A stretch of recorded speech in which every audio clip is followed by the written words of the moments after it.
Hello and welcome to Yorkshire Voice. You're joining us for a special programme today, The Voices of Windrush. I'm Tom Heath. Next month marks Windrush Day, a day celebrating the contribution of a generation of people who travelled from the Caribbean to the UK to help rebuild the economy following the Second World War. Windrush was the name of one of the boats which brought workers here, but it's become synonymous with the political scandal that erupted 3 years ago, involving the wrongful deportation of people from those British colonies in the Caribbean. In a moment, we'll be talking to the Guardian reporter who uncovered the story. But first, let's hear from some of those who settled in the Chapeltown area of Leeds. Here's Gloria Hanley, who arrived in 1968 and eventually became a midwife, delivering over 200 babies, many of them at home. I'm from the Windrush generation. Even though I was born in 1948, I didn't actually come on any boat or any ship. Yes, I arrived here in 1968. Oh, it was a shock. It was April, and when we landed at Heathrow Airport and we were alighting, couldn't see anything. It was, well, in those days I thought it was smoke, but later on I learned it was fog. And it was cold and I didn't have a coat. And when I got inside the terminal and I looked out, I really wanted to turn right around and get back on that plane. Yes, it was horrible. When I arrived here to train as a nurse, to my horror, the training was only for 2 years and the certificate was as an enrolled nurse, not the state registered nurse that I was expecting. And the enrolled nurse certificate wasn't valid in the Caribbean. So I felt I was tricked in coming here to train as a nurse. After the war, the indigenous population weren't taking on the jobs like cleaning and driving the buses and working in the hospitals and working on the railway. So the Windrush generation filled that gap. We, because I am part of it, held up the National Health Service. It's been a rewarding career for me. And I don't have, and people ask me this question all the time, but it's well over 200 babies that I've delivered. The ones that I can remember that are so memorable to me are the ones that I delivered at home, because no medical intervention, no doctors, just mom and sometimes partner and myself, and we do it at our own pace.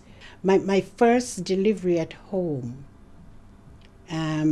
once the baby was delivered, mom was crying, father was crying, midwife was crying, baby was crying, because I was crying for the reason that I've done this all by myself, and nothing went wrong.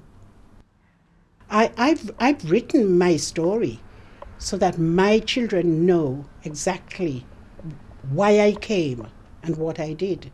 So the story really needs to be told about the Windrush generation.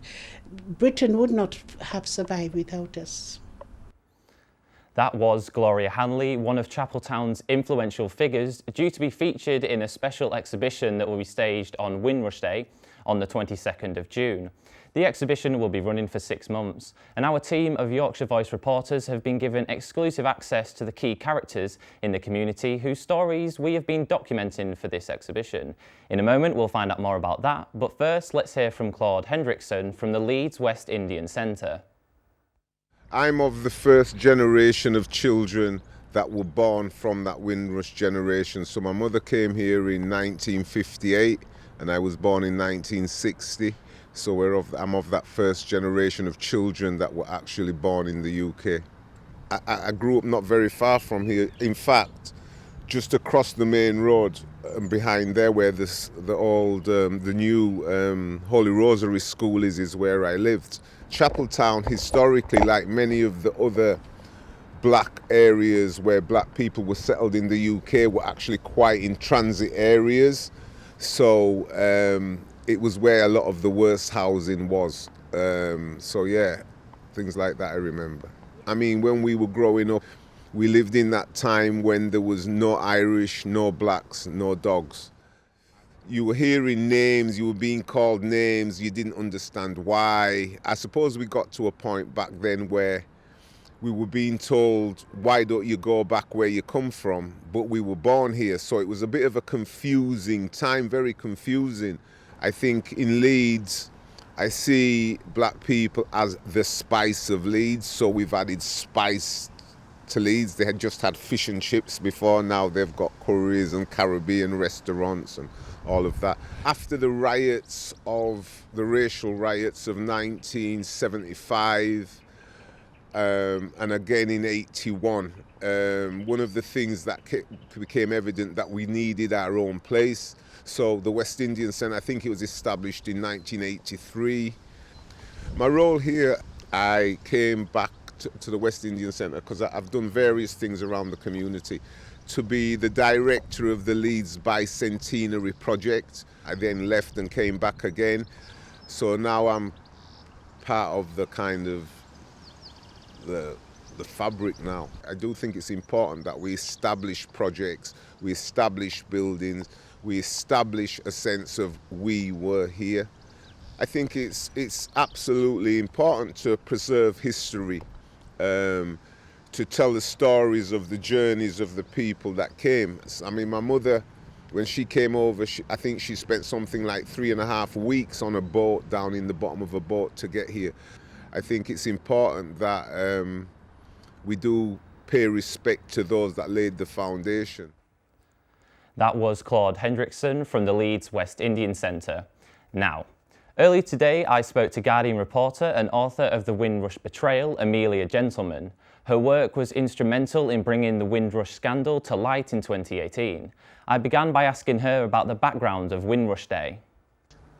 Windrush Day is something that campaigners have been calling on the government to introduce, I think probably for decades, but it was finally introduced in 2018 by Theresa May's government in response to the Windrush scandal.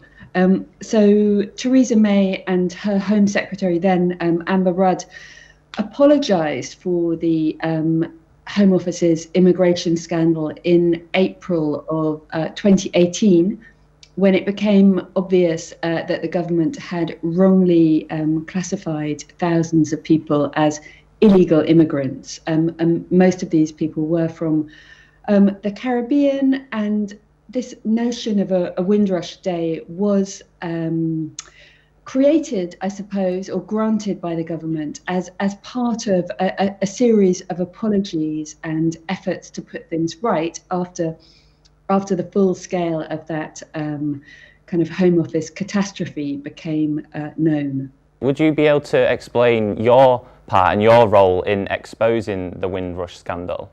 So I'm a reporter with The Guardian, and from about 2017 onwards, I was writing pieces about people who had moved to the UK as children in the 1950s and the 1960s, entirely legally, from Commonwealth countries, who were, as they approached retirement age, beginning to experience really serious difficulties with their immigration status.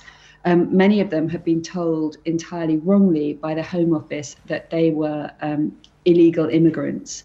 And as a result, some had been arrested, some of them had been detained in immigration removal centres, a few had been wrongly deported, but many more have been denied services, have been denied the right to NHS healthcare, or to their pensions, or have been sacked from their workplaces because their employers faced a fine if they were found to be employing anybody who was thought to be an illegal immigrant.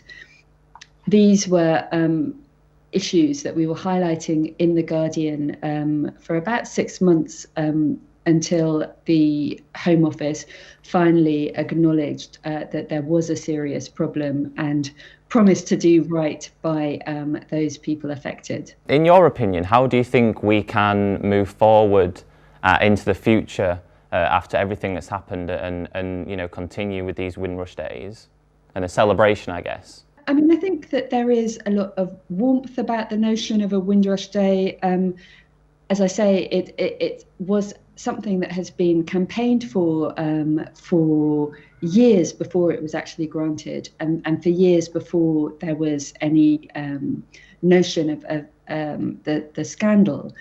So the fact that the government has granted, I think it's about £500,000 to mark the day, is generally seen as a positive thing in the abstract. I suppose for some people, though, it has been caught up with this rather kind of tainted attempt by officials to smooth over this really, really terrible thing that happened. And so, yeah, perhaps it's become slightly kind of soured with the ongoing campaign to get justice for all of the people affected by the Windrush immigration scandal. And I think it's worth noting that a lot of people who are still struggling for justice are more interested in the first instance in getting compensation, and the move towards paying compensation has been fairly slow. We're kind of 3 years on now from the breaking of the scandal, and only a very small amount has been paid out of the compensation pot. So yeah, it's really difficult because on the one hand, everybody does want to celebrate Windrush Day as a marker of the extraordinary contribution that this cohort of migrants to the UK have played in rebuilding Britain after the Second World War, in extraordinary contributions to the NHS and to other sectors. But on the other hand, there is this kind of bittersweet feeling because justice still remains quite elusive for a number of people affected by the scandal. Guardian reporter and author of The Windrush Betrayal, Amelia Gentleman. Now, for Heather Nelson, remembering the Windrush generation is crucial in bringing communities together. Heather is the founder of Black Health Initiative in Chapeltown. Windrush to me means the invitation that was sent out by Britain to the islands that they had previously colonialised, and they invited many across to help rebuild Britain after the war. So it was an invitation by the motherland to come over and help rebuild a country that many had held in high esteem and had aspired to come across. My grandparents, they came across. My grandfather came originally and then sent for his wife, and he had 12 children, or they had 12 children, and so they sent for their children once they had settled, and they came across to England, and I believe they settled in Wolverhampton first. My grandfather was one of the first black bishops in the UK, so he came across to help with spirituality and faith of those who had settled here, because they weren't always welcome in the churches that were already here. They had to worship within each other's houses or in community centres, etc. The saying is actually from Jamaica, and it's said as "we're little but we're Talawa." And that just means that we're a small island with a huge impact. And so I've taken that to describe Black Health Initiative, which is we're a small charity, but we have a huge impact. And that impact is looking at the inequities in education, health and social care that happens, especially those from the visible minority groups, as in Black, Asian and minority ethnic. Definitely the incidents that had happened 50, 60, 70 years ago are still happening now. I think it's just in a different format. So it was interesting that recently there was a race equality report that spoke about institutional racism. I think when it was very much overt when my grandparents came across, with incidents, no black, no Irish, no dogs. So, people didn't have to think that they had to hide their racism. It was there, it was in your face. I think now it's covert. And for me, that's more insidious because it means that we can't see it, so we can't deal with it. Teaching needs to happen, so we need to be taught history all through our academic years, through schooling, and all the educators need to be taught about that. I think we have Black History Month. For me, that can be counterproductive. I think Black history should be taught through all of the curriculum, because you can find us, and I say us because obviously I'm a Black woman, you can find us in a number of different modules, you know, from inventors to creators to you name it. We've been there. So there isn't a lack of representation, but there's a lack of willingness to use those representation. That was Heather Nelson of Black Health Initiative. Now, Patrick, Bernard and Jason Pitter are both children of parents from the Windrush generation, and they've both pursued careers in law. Jason is a barrister and lawyer, and Patrick is the head of Bernard Solicitors. Here are their stories. My mother always said, education, education. You know, she said, study hard at school, education. Especially the Black boy, you know what I mean? So that was it really, so education. And even though I wasn't that great at academics, I used to always fail. But she'd say, you never fail till you give up. There weren't people who were lawyers around me at that stage, weren't barristers, weren't many doctors. But I always sensed I had encouragement from within my own community. So there were people who, you know, were able to say, listen, you have the ability to progress. I've always felt people have, certainly the people I know, have encouraged me to achieve as much as I can. And I just kept on going, even though a lot of people said, you know, one or two people said, you'll never become a lawyer. You'll never make it. And I think there's a moral obligation then to return and repay. Not just, certainly so far as Black children and children from ethnic minorities, not just to the extent of saying, well, I'm going to open a door. In a sense, opening a door is the easy part. You don't open a door, let somebody into a room without turning the lights on. And turning on the lights is the important part. So it's opening the door, turning on the lights, showing them what's in the room, showing them how to navigate, negotiate around the room. The living circumstances people were in, people complaining about the injustices of those interactions. I think those are some of the things that influenced then my decision to go into law.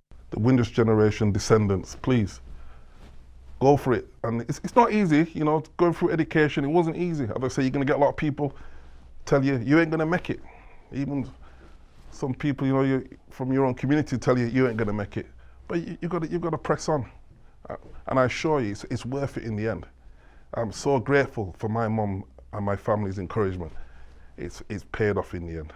People just should not look at themselves now without some regard to where they've come from. That should shape where you're going to.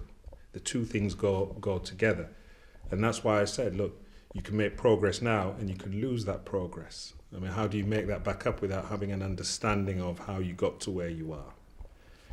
Joining me now is Adrian Green from Unity Enterprise, a community organisation in Chapeltown who's helped organise the exhibition. Adrian, thank you for joining us today. What is Unity Enterprise and what work do you do?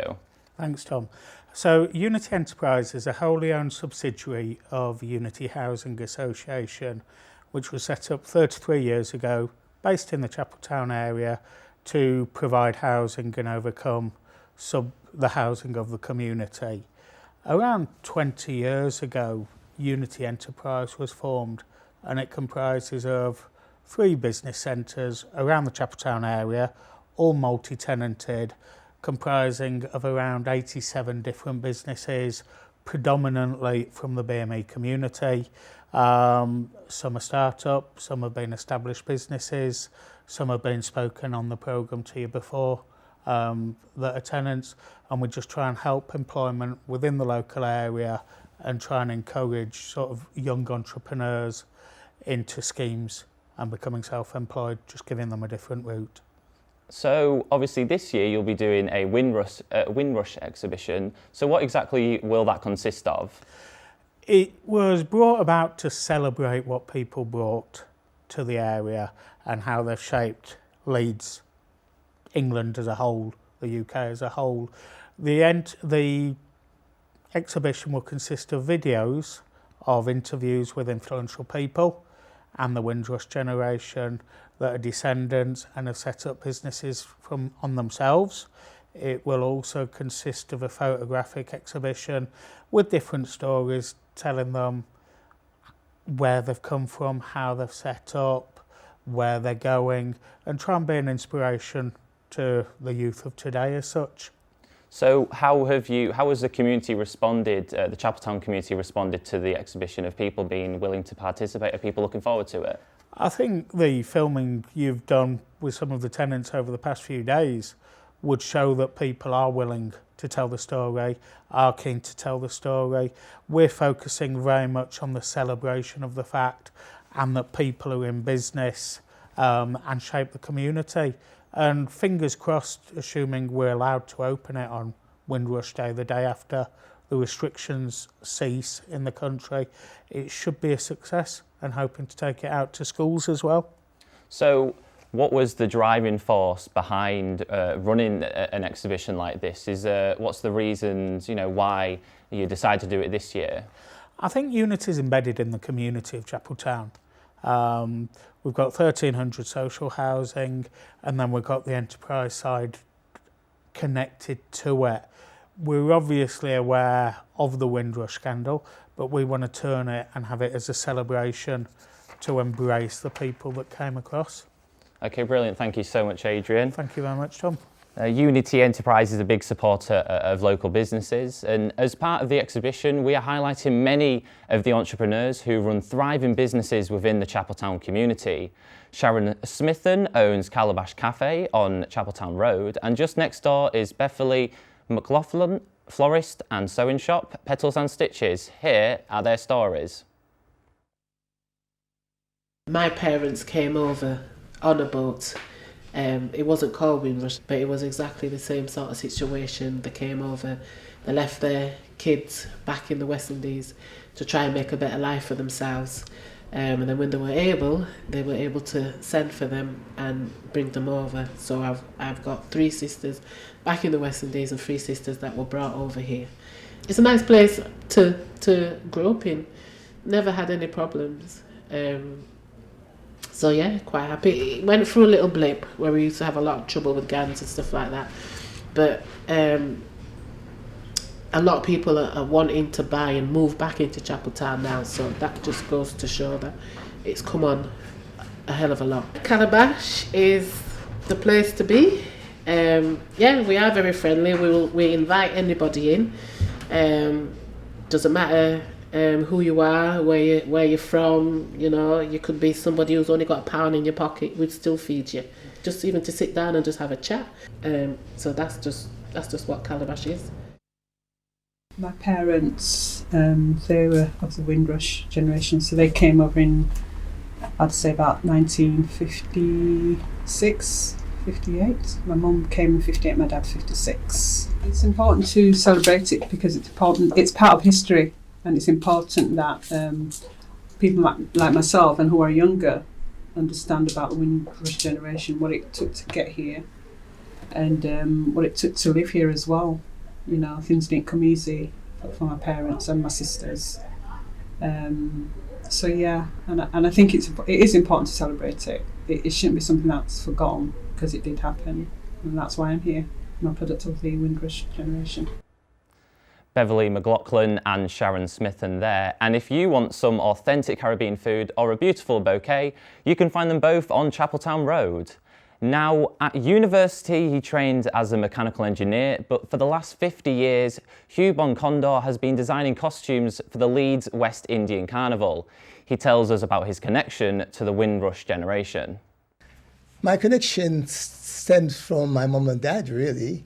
They came over in the 50s, and they came over to try and settle and make a new life. And there were 4 of their children left behind. And so I was like the last of the 4 that they actually brought over here to England. One of the things that I can always remember being really, really strange was seeing, it was November I came over, and it was a really bright sunny day, but it was cold.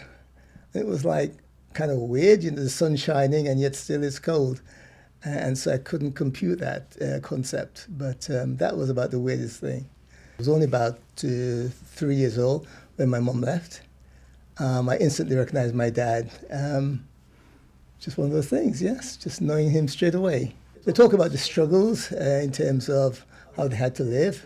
I remember writing my mum's eulogy when she passed away, and she spoke about, I remember reflecting on the fact that she spoke about when they first came, how they managed to scrimp and scrape, how they would share a bottle of Mackerson. I don't know if you have Mackersons at the time, but this share a bottle of Mackerson that lasted them for a couple of days, because that's how they tried to economize on what they had to eat and drink. When I was in the Caribbean, being brought up as a kid, every Christmas, it was carnival in St. Kitts anyway, and so I was very much into that particular part of the culture. And so when I finished school here in England, it was great to have the opportunity then of joining the Carnival Committee. And it was really great because it was the first time I had been with a group of people where we were in the majority, unlike work and everything else I've been along, where I was very much singular in a lot of cases,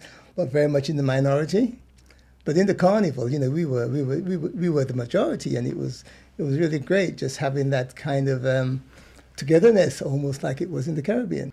That was Hugh Boncondor, the award-winning Carnival costume maker, and didn't those costumes look fantastic? And of course, Leeds West Indian Carnival is one of the biggest events in Chapeltown's calendar. It has been running now for 53 years. The event, which involves jaw-dropping costumes, rousing beats and mouth-watering food, occurs every year on the August bank holiday. We spoke to Carnival pioneer Arthur France, among others, to hear what the event means to the community. If you're going into Carnival looking for money or prestige, you're in the wrong business. You ain't gonna last.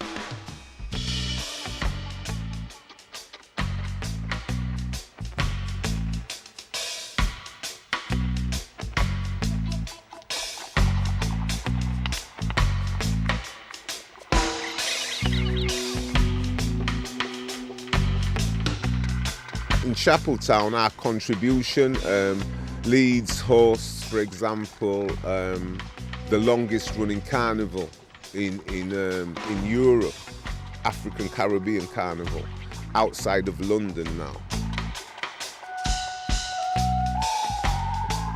If you can stand on the stage in the park, Port Newton Park, and you see the vast amount of people in the park, all of different nationalities come together for that one day, no arguments, in peace and harmony, it's amazing. That's what I love. I'm always interested in, what you're going to leave behind. And I thought, we need an event that will bring us together in harmony. An event where you don't need an invite. Everybody needs to come and have a good time.